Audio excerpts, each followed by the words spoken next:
Oh, ayan! Mga kalaro, dito na naman tayo ngayon. Nag-loft visit tayo. Eh, hinahanap nyo, di ba, loft visit? Ito, loft visit tayo, pero matagal na natin pinupuntahan tong loft na to. O yung mga hindi pa nakasubscribe, mag-subscribe na ha. Pinuntin nyo like and share. Tapos, syempre, notification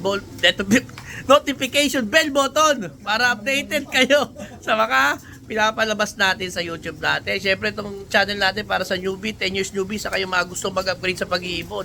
Dito, sa loop na to, talagang mapapa-upgrade kayo sa sobrang gaganda ng mga ibon dito. Syempre, alam nyo na to. Sabihin ko pa ba kung saan? Alam nyo na, nung nakaraan, pinakita ko sa inyo yung PHA loop niya.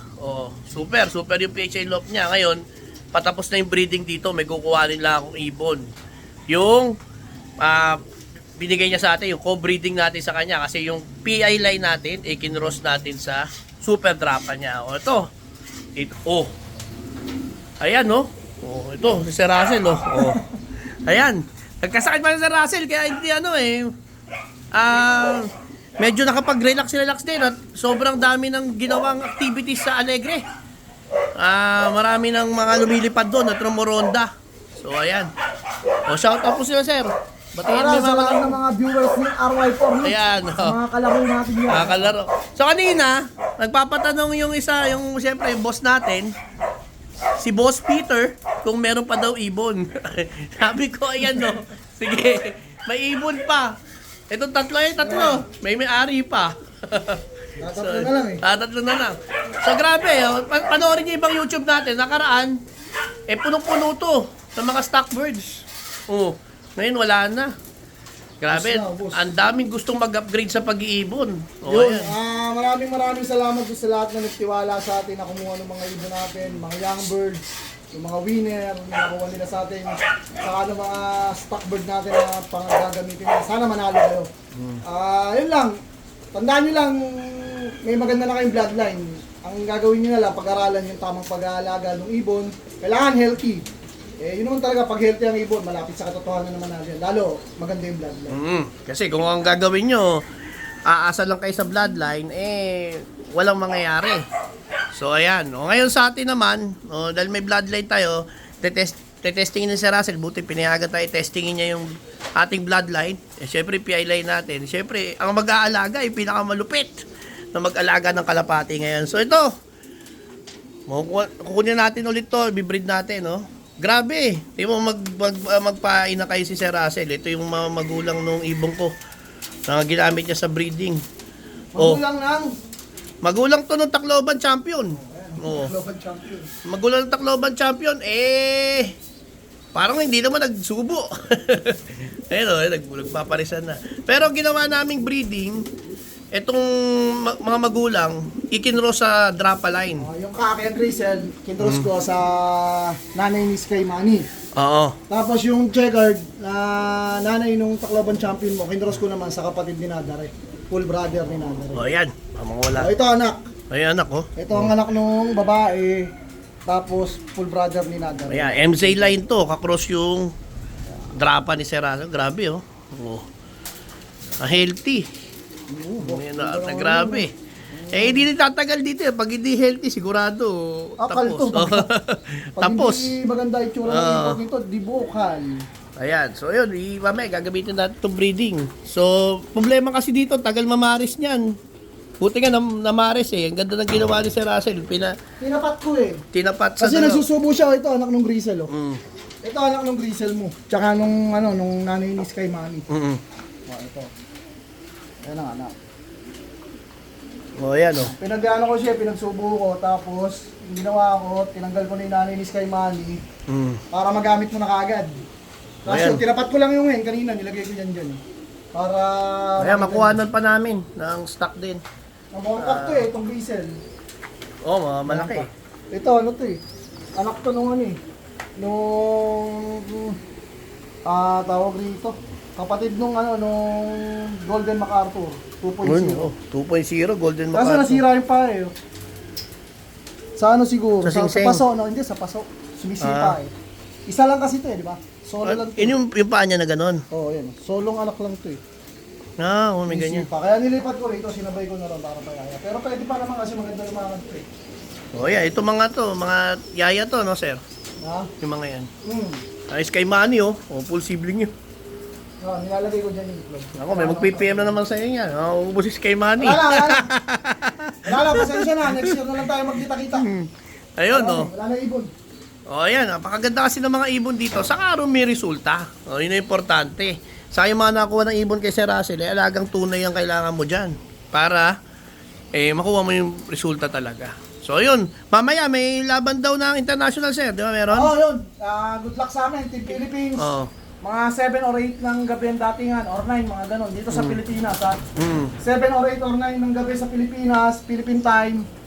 Abangan natin, Bensing. Nasa Bensing naman yun, Bensing website. Abangan natin, sana may Pilipino. Makuha na ng championship. Kasi ano pinakamalaking ano doon? Ang pinakamataas na naabot ng Pilipinas? Kay Sir Manny, 2024, Mm. third place. Third place.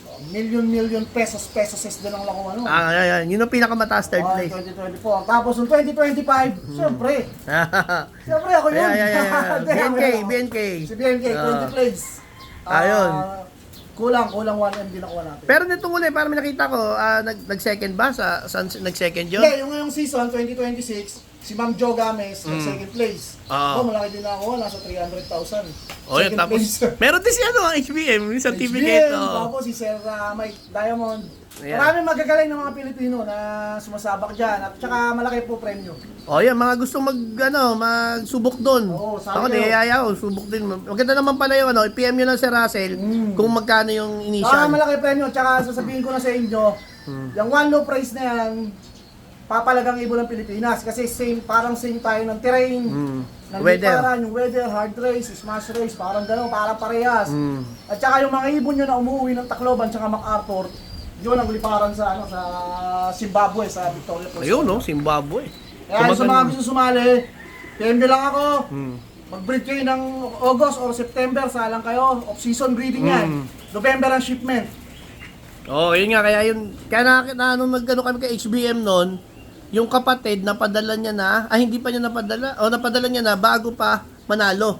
Sa dito sa... So ganon, no? November ha, kita tayo, mag-enter November ang tayo. shipment. Ang salangan yan, August, September, salang na kayo. Off-season yan, kaya pipiliin nyo yung ibon nyo na healthy. Yung tapos na mag-molting. Huwag kayo magsasalang ng mga naglulugaw. Ilang buwan dapat, mga bago makakuha mo yung Ganun, salang kayo ng August. Mapipisa ng September, palagay mo September. Isa. Hindi mag-isang buwan siya ng September. September, October, November, 3 months, 2 months to 3 months old. Ang gandang edad nun. Wala na, kaya dapat matindi ang pagpili mo kasi wala nang replacement doon, no, sir? Walang replacement. Pero ako, nagpapadala ako 3 ibon lang. Ngayon lang akong taong nagpadala ng 6. Sa 6 ko, pagdating ng first lap derby, 6 pa rin. Ganun, maganda magalaga. Magalaga rin doon. Ngayon, final race, so 3 pa ibon ko. So, ang ganda din premyo. Wag gusto magsubok. Sobrang ganda ng premyo, matutuwa kayo. Once na pong westo ibon mo, ang ganda ng premyo, matutuwa talaga. Ayan. Sir, ano update natin sa Alegre? Alegre OLR, almost 6,000 birds na yung lumilipad natin. Sa mga nagtatanong ng update, antay-antay lang kayo kasi ayoko naman mag-update ng ang lipad ng ibon para mga paniki na gano'n. Siyempre, ang ganda naman mag-update kung magtuturo tayo yung ibon natin naka-groupings na, diba? Pero maganda mag-update kasi naman na-update ko kayo yung ibon natin, ganong-ganon, hindi naman kayo masisiyahan yun. Yung mga nagtatanong dyan ng replacement, ha? Kasi wala kayo natatanggap na message. Wala kayo replacement. Kasi yung iba nagtatanong pa, nag-PPM, Sir, wala po ako natatanggap. Kasi baka mamaya may matanggap ka, sabi mo, Sir, ba't ako may natanggap na message? Diba? Ang gulo rin eh. Pag wala kayo natatanggap, pinaka-save. Wala kayo natatanggap kasi hindi pwedeng... Magagalit ako sa tao ko, tandaan niya, pag hindi kayo na-i-update at hindi na-update agad. Kailangan agad-agad na-update kasi player din ako ng OLR. Bilang player ng OLR, alam ko kung ano yung gusto ng player ng OLR. Sa akin din, ako may replacement eh. Hindi ko hinihiling yun ha, kaya kung nangihiling kayo. Maganda. Sasabihin agad namin, automatic yan. Sasabihin agad namin pag may replacement. Yung contact number nyo doon at Facebook nyo nakalagay sa form, yun ang ano nila. Baka yung iba kasi... Maliban na lang kung nagpalit kayo, kasalanan nyo. Palit. Wala, kasalanan nyo. Kasalanan nyo yun. Hindi namin kasalanan yun. Ayan dito tayo. Ito, ganda ng mga ibon. Ito mga to sir, itong iba. Golden Mac mismo. Last clutch yan. Last clutch. Pang ilang clutch yan? Pang 5 na yata yung pang 5. Pang 5 clutch? Tingnan mo yung tsura ng ibon, pang 5 clutch na. Hindi naman ganyan yung tsura ng ibon ko, pang 5, parang ano na isa, nagmumult na nga yung ilong yung token. Ayan Tapos Golden Mac. Ito si Macarthur. Wala na, naka-baklas na iba. Ito, si Macarthur din. Oh, ayan oh. Ay, ito 5 din. Sabay-sabay naman sila lang yan. Ang ganda pa eh. Sa akin, pwede ko Wala, mag-gamitin. isang inakay na lang yan. Isang inakay na lang, oh. Ayan, Last na to eh. si MacArthur Dream. Last na yan. Stock na lang. Ayan. Dami na. Kasi yung iba, mga stock bird mo na iba. Oh, Ay, lahat wala yan. ka namang, yan na yung mga winner mo na nakasalang. Oh, yun na lang. Kasi binili ako na si Sky Money, si Jinsei. Tapos, sino pa yung binili ako doon? Yung bago mong ibon, yung galing kay Press, andyan pa? Nakapasalang pa? Wala na, naka-block na rin. Eh, tapos na kasi yung, Isa lang, ano, isang clutch lang. sa PHA natin, tapos na eh, no? Yung mga PHA mo. Oh, ito na lang, yung mga yan. Hinang-harvesting ko na, ito. Harvesting ko na. Ito, Ah. ito. Puro pang harvest na yan. O, ayun. Saka ito, ay hindi. Pang-web na. O, ayan, o. Kita-kita na lang daw. Magbe-breed ulit ng bandang November, December, kayo makakuha ulit ng ibon ni Sir Russell. Pagka sa first clutch. Di ba lagi first Kaya clutch? masaya rin ako doon sa mga nakakuha. Kasi yung mga ibon na nakakuha nila, hindi yung mga panlabang mo. Oo. Tsaka makikita nyo naman, kukunti po ibon ko. Pakita mo pare, walang laman to. Tignan mo, pakita ko sa kanila. Wala na nga eh. Diyan lang dyan yung laman ng mga young bird ko na binread. Hmm. O, tapos ito yung mga breeder ko, di ba? Hmm. O, tingnan mo yung VIP, wala nang laman. Wala na nga. Para makita nila yung stock bird ko, pakita natin yung stock bird ko. Eto, mga breeder mo na to eh. Yan, wala na. O, yan na yung, tingnan mo yung stock bird ko, walang laman. Kukunti. Kukunti na nga, no? Yan ang stock bird ko. Hmm. O, yan ang stock bird. Ito, cock. O, nakabiyak na. Ito, hen. Wala na, Wala na. makapunta pa dito yan. O, wala na. Makapunta pa dito yan. O, yan ha. O, mga kalaro. Pero, pagka nag-out si Sir Russell, abangan nyo. Yung first clutch niya. First clutch, di ba in-out mo? Oo, first class in-out ko. O, first clutch ng breeding niya, in-out niya yan. So, Kasi yung abang kayo. pambawi ko ng gastos. O, pangbawi ng gastos. Siyempre, gastos din talaga pag-iibon. Katuka, vitamins. Ayan. Tapos yung pang-entry, pambili na sing-sing, di ba? Oo.